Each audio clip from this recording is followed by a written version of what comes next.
parade through the streets of Hargeisa. 22 years ago, the city was abandoned and in ruins. Now it's a thriving capital with hundreds of thousands of people.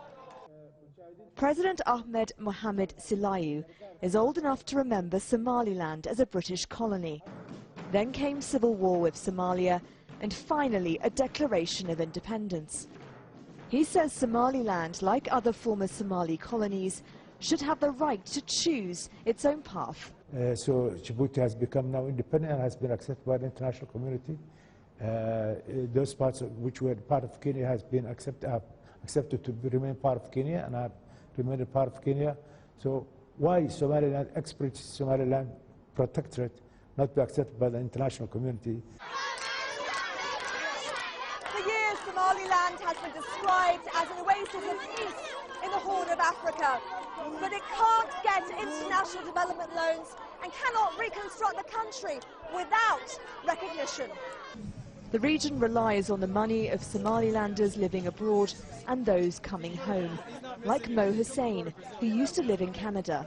Somaliland was literally built on the blood of martyrs. 50,000 people were killed, and the whole world reacted to Gaddafi using airplanes on civilians. Little do they know that his pilots were used by Siad Barre's regime to attack this very city that we're standing in now. I mean, we deserve our recognition. Somaliland has taken leaps and strides. Nkrumah Abdul Wahab remembers those bombs falling. He's a veteran of that war. He admits that Somalia now has a new, more stable government, but there's still a deep sense of distrust. Would you ever want Somaliland to be part of Somalia again? No.